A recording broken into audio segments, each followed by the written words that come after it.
채널 24K. 오늘은 알아야 국민 노릇도 한다. 오랜만에 한 가지 좀 공부를 저하고 같이 하셔야겠습니다.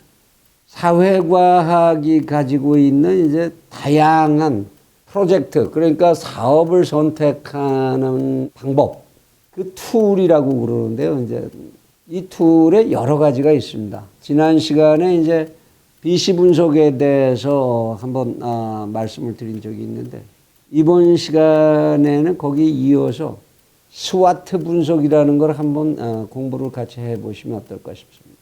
아마 여러분들의 개인적인 생활을 하시는데도 상당히 좋은 도구가 아닐까 싶습니다. 사회과학 쪽에서 사용하는 이 툴이라는 것들, 이 도구는 사실은 사람의 생각을 정리해 나가는 방법, 그거를 보여주는 것이니까 그것이 필요한 경우에는 언제나 유용한 것이겠죠. 이 스와트 분석이라고 하는 것은 원래 경영학계에서 프로젝트를 선택하기 위해서 그 사업성을 분석하는 그런 기법으로 개발된 건데요.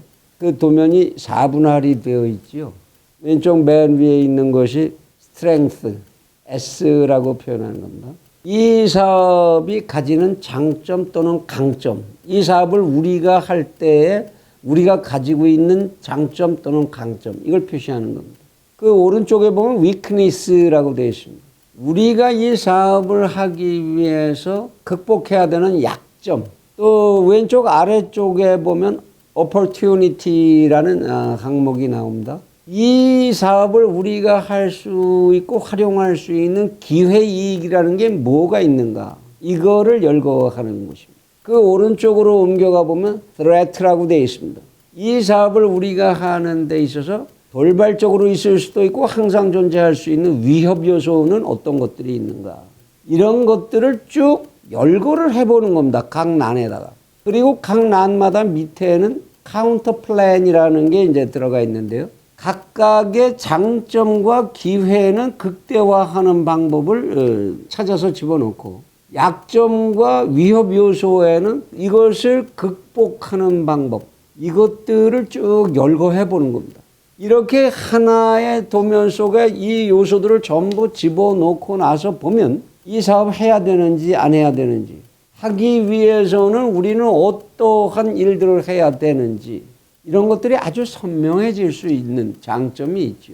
모든 걸 한 화면 속에 모아놓고 보니까 어떤 경우에 어떻게 쓰는지를 직접 경험해 보시라고 샘플로 윤석열이라고 하는 양반이 대통령 후보로 나온다면 그것을 하나의 프로젝트로 놓고, 그러면 어떤 장점 또는 강점과 약점, 기회, 위협 요인이 있겠는가를 여러분과 함께 빈칸을 메워 볼까 합니다. 여기서 뭐 카운터 플랜까지 얘기하는 거는 적절치 않을 것 같고요. 사실 윤석열 전 총장 측에 양해도 구하지 않고 이렇게 직접적으로 그 사례를 집어넣어서 이런 분석을 하는 거에 대해서 혹시 윤 전 총장께서 이 화면을 보실 기회가 있다고 하더라도 전혀 선의에 의해서 한번 해보는 학문적인 시도니까 많이 불쾌하시지는 않아 주시기를 부탁을 드립니다. 자, 그러면 이제부터 스트렝스 난을 한번 채워보시죠. 저하고 같이. 저는 거기에다가 4가지 정도를 적어 넣을 수가 있습니다. 사실 이 양반의 최대 강점이라고 할 수 있는데요. 아무 대항할 세력이 없던 문재인 정권에 대해서입니다. 그의 독재적 전횡, 이런 것에 대해서 아무 대항할 세력이 없던 절망적인 상태에 있는 국민들에게 그의 독재적 전횡을 정면으로 막고 나선 유일한 세력이었다는 것, 유일한 인물이었다는 것. 조국 사태라는 거를 그 매개로 했습니다만은 사실상의 문재인 정권의 독재화, 이거에 대해서 정면으로 한 몸으로 막고 나선 유일한 인물이었다는 것. 그 속에서 국민들의 절망 상태를 유지할 수 있었다는 거죠. 그 당시에 국민들이 보냈던 환호, 야, 어떻게 이런 일도 있을 수가 있지? 거의 기적을 바라보는 것 같았던 그런 기분이었던 것 아닙니까? 그죠? 그것이 아마도 장점으로, 가장 큰 장점으로 작용을 하겠죠.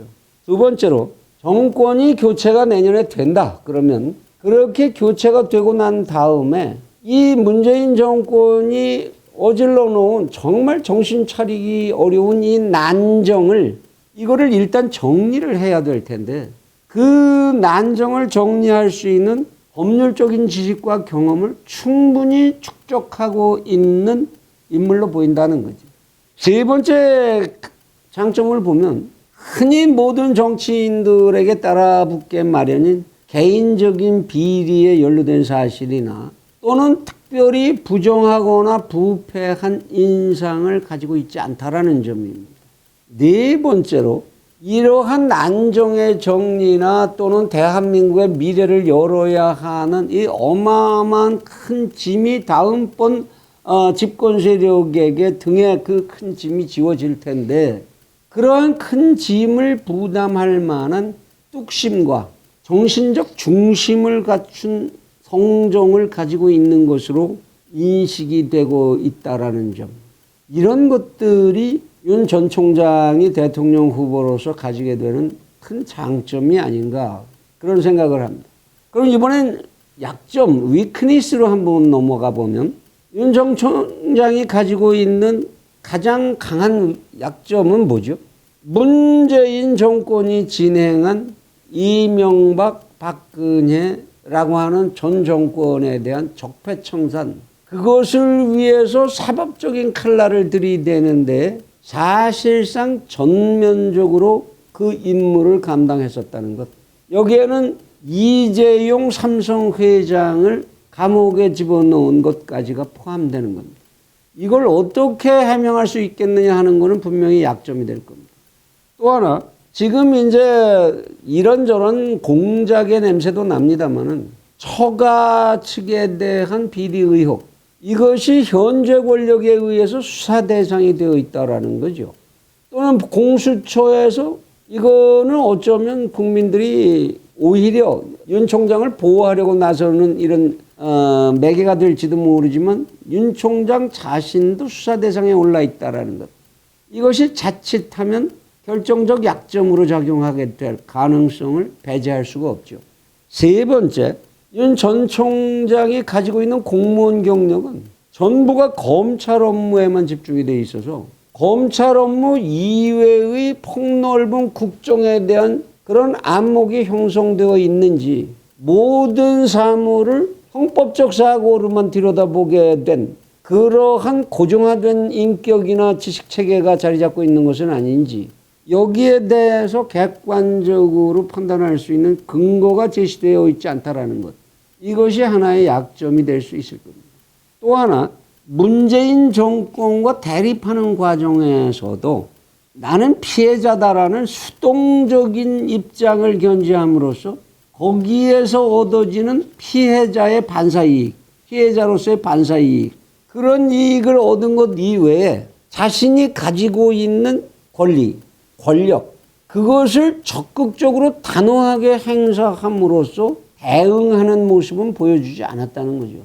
단호하게 원전 수사를 재빠르게 기소를 시킨다든지 김학의 사건을 재빠르게 진행을 시킨다든지 한동훈 검사와 관련된 이런 사건들을 자신의 직권으로 정리할 수 있었음에도 불구하고 그러한 단호함을 보여주지 않았다는 것.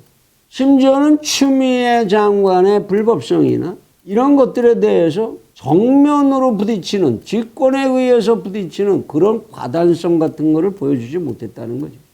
그리고 끝으로 꼽아볼 수 있는 약점이라면 아직까지는 공식적으로 힘이 있는 지원 세력들을 가지고 있지 못하다는 것. 대통령 선거 하려면 선거 자금도 있어야 되고 브레인도 있어야 되고 조직도 있어야 되고 많은 것들이 필요한데 아직 그러한 조직을 만들고 형성해 있는 것 같지는 않다. 물론 그건 시간이 해결해 줄 수도 있는 것이긴 합니다만 그런 것들이 약점으로 정리가 되지 않나 싶습니다.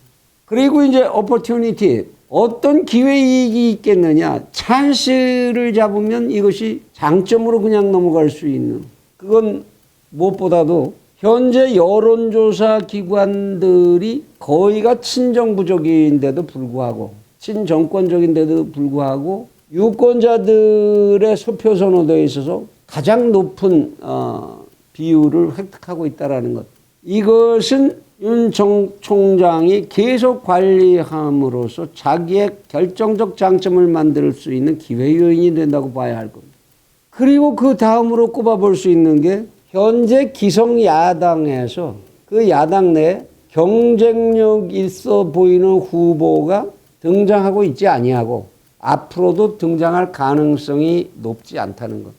그리고 기성 야당이 지금 범국민적인 지지를 받고 있지 못하다는 것. 이런 것들이 기회 이익으로 작용하게 될 가능성이 높겠죠. 그리고 또 하나 윤 총장에게 있는 아주 결정적인 기회 이익이 있다고 봅니다. 윤 전 총장은 반드시 자신이 대통령이 되겠다. 나 스스로가 대통령이 되겠다라고 하기보다는 저는 이번에 킹메이커가 되겠습니다. 라는 선택을 자유롭게 할 수 있는 그런 선택의 권리가 아직 보장되고 남아있다라는 거죠. 그것이 어쩌면 결정적으로 윤 전 총장의 이익이 되고 약점을 모두 커버할 수 있는 그런 기회로 작용하게 될 수 있을 거다라는 생각입니다.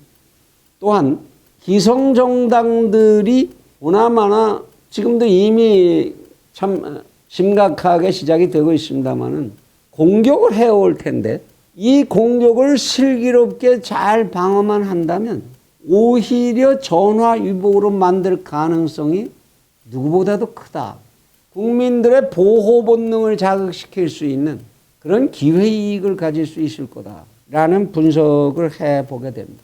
마지막으로 이제 위협 요인으로 주의해야 될 것들 그걸 좀 골라보면 앞에서 약점에서 이미 말씀을 드렸습니다만은 적폐청산 수사에 대한 적절한 변명이 이루어지지 않을 경우에 어느 한순간에 급격한 약점으로 전환될 수 있을 거라는 것.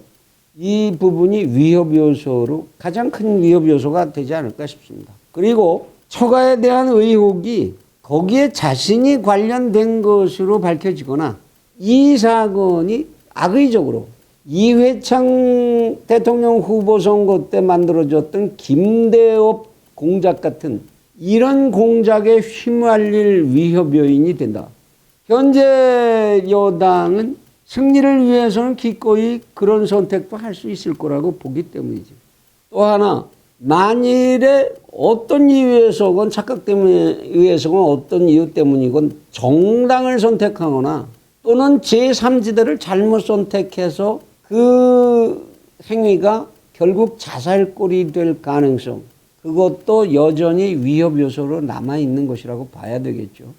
또 있습니다. 자신하고 동일하거나 또는 자신보다 지지율이 우월할 수 있는 후보가 갑작스럽게 등장했을 경우 그 후보와 경쟁 관계를 만들게 된다면 그것은 상당한 위협 요인으로 작용하게 될 가능성이 높다고 봅니다. 끝으로 이미 존재하고 있는 것이고 당연한 위협 요인이겠습니다만은 여야 양측의 기성정당으로부터 동시 협공을 받게 된다는 것, 그렇게 되기가 쉽다는 것. 그들도 그냥 머리 텅 비고 있는 사람들만은 아니고 권력에 집착이 강하니까 무슨 짓을 어떻게 공작할지는 예측하기가 쉽지 않을 겁니다. 이 험로를 벗어나야 한다는 것이 마지막 제가 생각해보는 위협 요인입니다. 여러분들 스스로도 한번 여기에다가 아니야 이건 빼 이건 넣어 그러면서 각 요소에다 집어넣어 보십시오. 그리고 비어있는 난 카운터 플랜 그럼 어떻게 할 것인가 라는 것을 그 밑에다 하나씩 집어넣어 보십시오. 재미있는 게임이 될 겁니다. 뿐만 아니라 제가 이제 여러 번 이 채널에서 방송을 한 적이 있습니다만 우리 국민들이 정당과 상관없이 국민연대 정권 교체를 위한 국민연대체를 만들고 이런 명망가들을 중심으로 위원회를 만들어서 하나의 후보 만들기 이런 전략을 세워나간다면 그럴 경우에 스트렝스는 뭐고 위크니스는 뭐며 오퍼튜니티는 뭐고 threat는 어떤 것들이 있게 될까? 이런 것을 스스로 한번 그려놓고 생각을 해보시면 아주 재미난 게임이 될 수도 있고 나라 걱정을 막연하게 하는 것보다는 훨씬 실효성 있게 생각해보는 그런 기회들이 되실 수 있을 거라고 생각을 합니다. 여러분 자신들이 살아가시면서 부딪히게 되는 여러 가지 인생의 프로젝트에 있어서도 이 방법을 한번 써보시면 결코 나쁘지 않을 거라고 생각합니다. 이렇게 하나씩 알아나가는 거 즐겁지 않으신가요?